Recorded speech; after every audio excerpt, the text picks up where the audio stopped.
সম্প্রতি আকাশে যে বিমান দুর্ঘটনাগুলো ঘটছে সেগুলোকে আপনি কি শুধুমাত্র দুর্ঘটনায় ভেবেছিলেন? ভাবুন তো, গত 21শে জুলাই 2025 ঢাকার উত্তরায় কি ঘটে গেল। বাংলাদেশ বিমান বাহিনীর একটি F-7 BGI যুদ্ধ বিমান সরাসরি বিধ্বস্ত হলো মাইলস্টোন কলেজের ওপর, কেড়ে নিল 35টি তাজা প্রাণ, যাদের অধিকাংশই ছিল শিশু।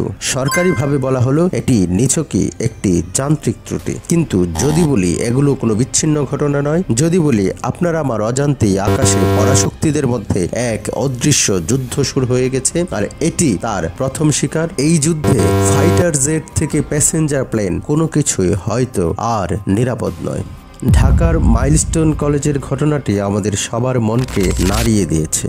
বিমান বাহিনী আর সরকার যদিও বলছে এটি যান্ত্রিক ত্রুটির কারণে ঘটেছে, কিন্তু একটি প্রশ্ন থেকেই যায়। চীনের তৈরি অত্যাধুনিক একটি যুদ্ধ বিমান উড্ডয়নের মাত্র 12 মিনিটের মাথায় কিভাবে এভাবে ভেঙে পড়তে পারে? এর পেছনে আসল সত্যটা কি আমরা কি কখনো জানতে পারবো? কিন্তু এই গল্পটা শুধু ঢাকার নয়। আপনি যদি বিশ্বজুড়ে খবরগুলোর দিকে তাকান, মনে হবে যেন বিমান দুর্ঘটনার সংখ্যাটা আশঙ্কাজনকভাবে বেড়ে গেছে। 2024 সাল থেকে জাপান, ব্রাজিল, কানাডা আর কাজাখস্তানের মতো দেশে বেসামরিক ও সামরিক বিমান দুর্ঘটনার খবর পাওয়া গেছে ভারতে, খবর পাওয়া গেছে খোদ আমেরিকাতে যাত্রীবাহী বিমান এবং সামরিক বিমানের মধ্যে সংঘর্ষের ঘটনা। প্রতিবারই কিছু গতানুগতিক কারণ দেখানো হয়, হয়তো বাজে আবহাওয়া, পাইলটের ভুল বা সেই যান্ত্রিক ত্রুটি। কিন্তু এতগুলো দুর্ঘটনা একসাথে ঘটা, এটা কি শুধুই কাকতালীয়, নাকি এই আপাত বিচ্ছিন্ন ঘটনাগুলোকে এক সুতোয় বাঁধলে এমন কোনো প্যাটার্ন তৈরি হয়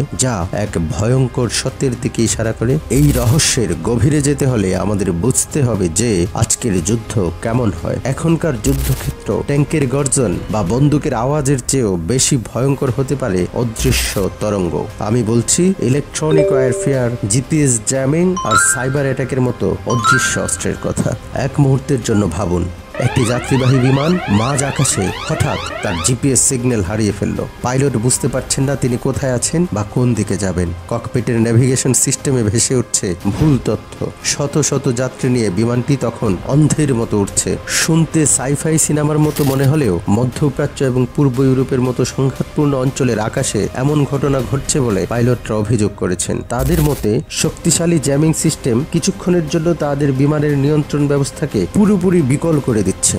কিছু বিশেষজ্ঞ আশঙ্কা করছেন কোনো পরাশক্তি হয়তো সবার আড়ালে নিজেদের ইলেকট্রনিক অস্ত্রের পরীক্ষা চালাচ্ছে, আর তার শিকার হচ্ছে সাধারণ বেসামরিক বিমান। এই প্রযুক্তি দিয়ে শত শত কিলোমিটার দূর থেকেই যে কোনো বিমানের ইলেকট্রনিক সিস্টেমে গন্ডগোল পাকানো সম্ভব। তারা কি এর মাধ্যমে প্রতিপক্ষকে কোনো বার্তা দিচ্ছে? আমরা হয়তো কিছুই জানি না, কিন্তু আমাদের মাথার উপরে আকাশটাই হয়তো হয়ে উঠছে এক নতুন যুদ্ধক্ষেত্র। এই অদৃশ্য লড়াইয়ের খেলোয়াড় কারা?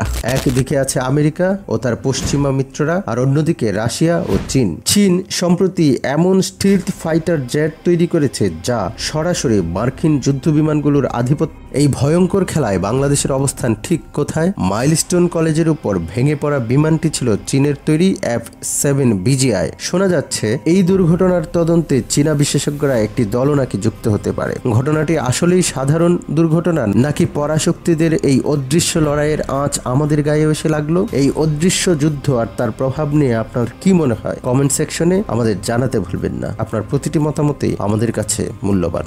সরকারি তদন্ত শেষে হয়তো বলা হবে মাইলস্টোনের ঘটনাটি একটি দুঃখজনক দুর্ঘটনা ছাড়া আর কিছুই নয়, কিন্তু বিশ্বজুড়ে ঘটে চলা সন্দেহজনক ঘটনা, প্রযুক্তির লড়াই আর পরাশক্তিদের শীতল মনোভাব সবকিছুই এক অন্য গল্পের দিকে ইঙ্গিত করছে। হতে পারে আমরা সত্যি এক নতুন ধরনের বিশ্বযুদ্ধের দিকে ঢুকে পড়েছি, যার যুদ্ধক্ষেত্র কোনো নির্দিষ্ট দেশ নয়, আমাদের মাথার উপরে এই বিশাল আকাশ, আর আমরা সাধারণ মানুষ এই যুদ্ধের সবচেয়ে অসহায় শিকার। প্রশ্নটা আপনার কাছেই রইল, আমরা কি আসলেই এক নতুন স্নায়ুযুদ্ধের যুগে প্রবেশ করছি, যার পরিণতি হতে পারে আরো ভয়াবহ?